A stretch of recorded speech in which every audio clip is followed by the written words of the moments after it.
No More Mr. Nice Guy by Robert Glover. Summary, analysis. A proven plan for getting what you want in love, sex, and life. Synopsis. No More Mr. Nice Guy is a 2003 self-help book by Dr. Robert A. Glover. He describes what he calls the nice guy syndrome. This syndrome is a condition in men who appear to be always nice and try to avoid conflict.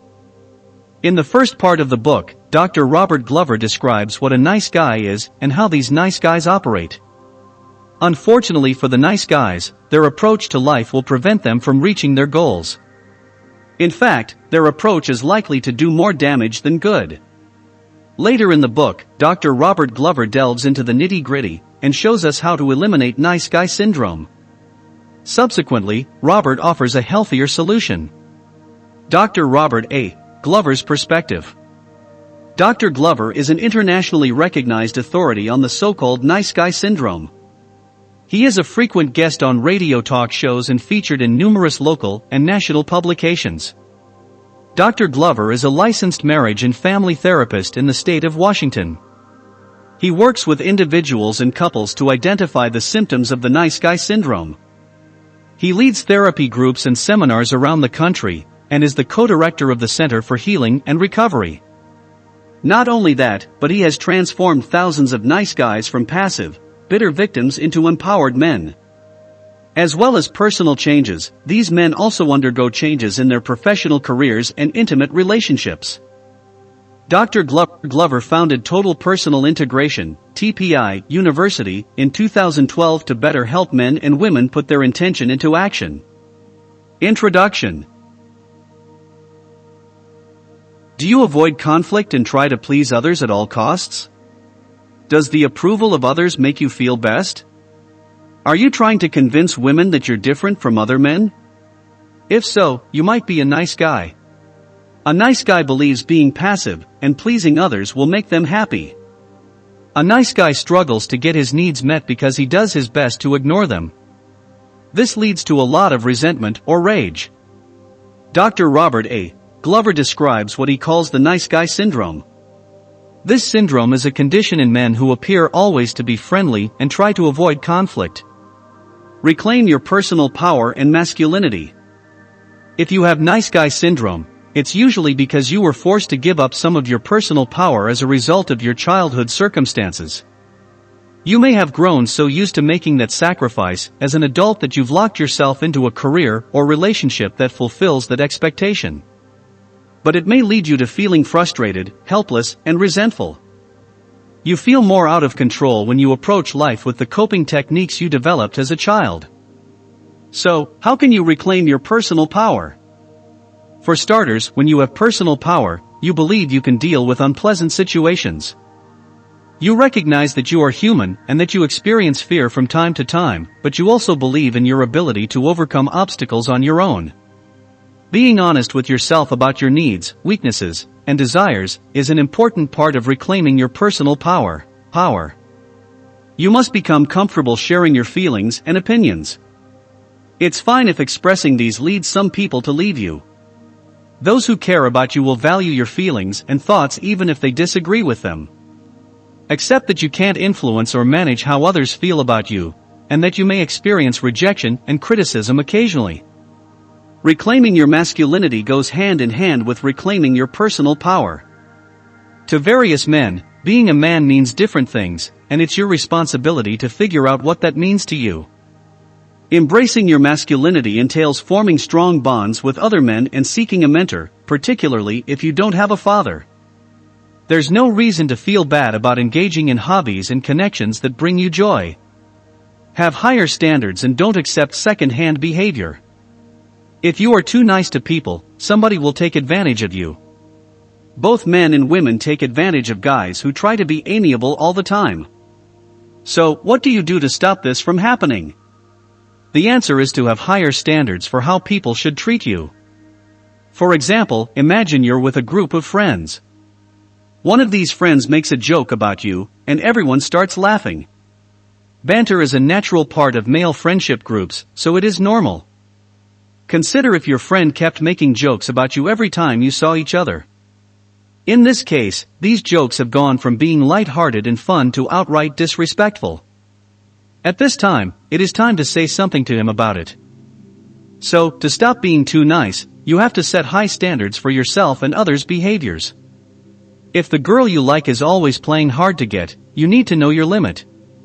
If she persistently falls below your high standards, you should cut her off immediately. Apply these standards to all areas of your life. Never tolerate any behavior that crosses the line or disrespects you. Speak with conviction. One of the fastest ways to tell if a man is too nice is to pay close attention to how he says something. A man who's too nice tends to speak with little conviction or with no personality. He wants to avoid hurting your feelings or any conflicts, so he will say what you want to hear instead of what he really believes. Speaking with conviction is a powerful way of demonstrating to other people that you know what you want. It also shows that you're confident in what you say. So, when someone asks you something, make sure that your words show your conviction.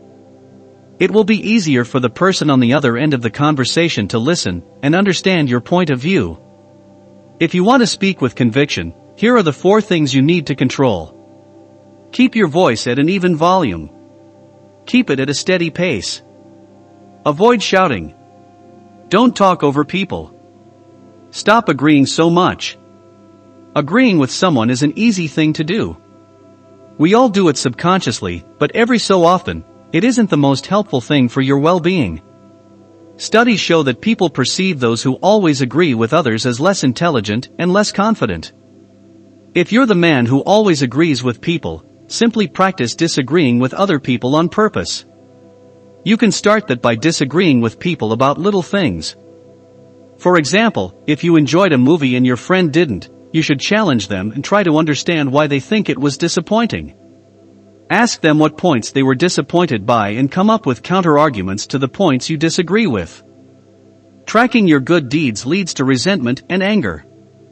Tracking your good deeds is one of the biggest mistakes you can make. This can be one of the most significant sources of frustration for nice men. Nice guys will do something pleasant for someone, especially girls, and then keep track of that deed. This deed is one of the hundreds of other nice things they have done for people. Nice guys will then secretly expect something in return. The attractive girl that a nice guy is trying to impress is not keeping track of these deeds. Tracking good deeds can be the cause of many problems for nice men. Anger is a common emotion associated with giving good deeds without people reciprocating. It is also common for nice guys to start to resent those who do not repay their good deeds. This feeling of being indebted is not healthy, and will only lead to negative emotions. Dr. Glover does not recommend you avoid good deeds. Do a good deed and then move on. You can enjoy the good deed at that moment, but you should not look back and use that as evidence for being indebted. Give without expecting something in return. Don't hold back. Nice guys hold back despite their urge to say something. The foundation of this is that nice guys find conflict and people not liking them scary. They also dislike showing who they are to people. So, they filter their thoughts and keep quiet when they want to say something. Holding back is a massive problem because avoiding expression and your true self will mean others will never actually know who you are. A man who doesn't hold back is much more of a man than one who is afraid to rock the boat. Fewer people might like the man who doesn't hold back, but they will like him for whom he really is. If you want to say something, then say it. If you want to do something, then do it. Don't be afraid of what others will think of you, and don't let this fear hold you back from simply being you. Stop fearing confrontation.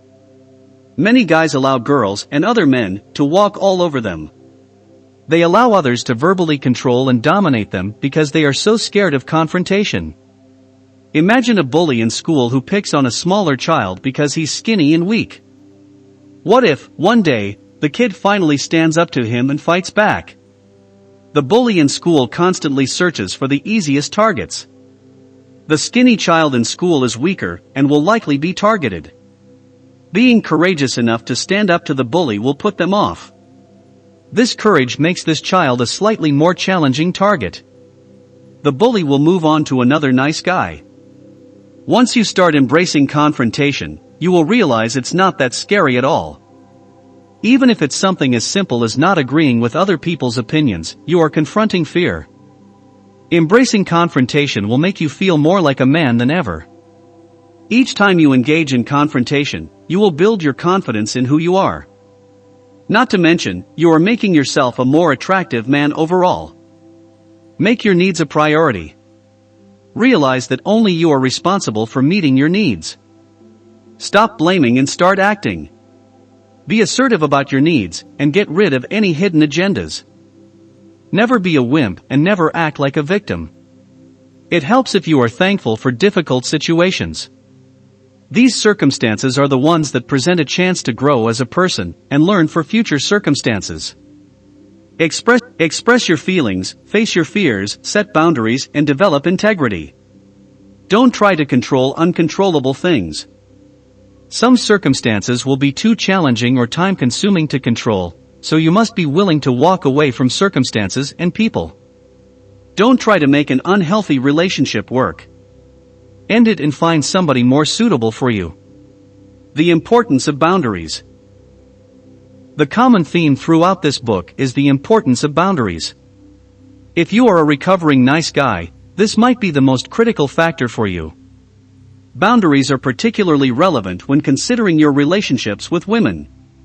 Nice guys often believe that not having boundaries, being overly tolerant, and accepting everything their partner does is a beneficial strategy for a relationship. Nice guys often learn the hard way that this isn't true. You will need boundaries to strengthen the relationship. It is a need for you and your partner that can strengthen the relationship for both sides. Boundaries equal respect, and women desire a partner who sets boundaries. So, incorporating boundaries into your life will create personal respect and improve your chances of developing a healthy romantic relationship. Choose a partner who doesn't need considerable support. Dr. Robert Glover provides multiple tips on romantic relationships in this book. These tips cover the categories of sexuality and women. Robert recommends you focus on the relationship, not the partner. Ask yourself, how does the relationship meet my needs? Is the relationship healthy? Can we learn from the struggles we encounter together? Needs work. Use your boundaries to stop your partner from engaging in undesirable patterns of behavior. One of the common mistakes made by nice guys is to choose a partner who needs considerable support. These partners often need help and want somebody to fix their lives for them. Nice guys are attracted to problems and want to fix their partners. These relationships will allow him to show the world what a good boyfriend or husband he is. The motivation behind this is always the approval of others. Suppose you have been in an unhealthy relationship. In that case, you will know that this often stems from one partner seeking the approval of others. Choosing the right sex mindset. When it comes to sex, you will also have to change your mindset. This is easier said than done, but using the following guidelines can help you reorient back to the best approach. Use these tips to improve your chances of becoming an integrated male. Get rid of shame and fear about being sexual. Get your needs met, quantity and quality. Get comfortable being pleasured and ask for it. Never avoid conflict because you are scared to lose a sexual opportunity. Get rid of porn. No more Mr. Nice Guy. Final summary and review. Glover's premise is that childhood and society have conditioned nice guys to act the way they do. They have been told that they will only be successful if they make everyone happy and don't produce conflict. That said, this desire for approval results in self-loathing. In other words, nice guys want approval but don't think they deserve it. This creates internal frustration since nice guys never try to obtain what they want in life. The nice guy's desire to obtain approval from everyone, especially women, can cause him to behave in unnice ways. These behaviors include dishonesty about themselves and passive-aggressive behavior, being unavailable, forgetting, being late, or not following through. Dr. Glover's prescription involves encouraging nice guys to recognize that their needs and desires are essential. To make others happy, they must first learn to make themselves happy. One of the best ways to seek happiness is to learn to embrace and develop your masculine traits instead of fearing and suppressing them. No more Mr. Nice Guy quotes. Self-respect, courage, and integrity look good on a man. Robert A. Glover #Namareminisigi. Click to tweet. List one fear that has been controlling your life. Once you decide to confront the fear, begin repeating to yourself, I can handle it. No matter what happens, I will handle it. Keep repeating this mantra until you take action and stop feeling fear. Dr. Robert Glover. In general, people are not drawn to perfection in others. People are drawn to shared interests, shared problems, and an individual's life energy. Humans connect with humans. Hiding one's humanity and trying to project an image of perfection makes a person vague, slippery, lifeless, and uninteresting. Dr. Robert Glover.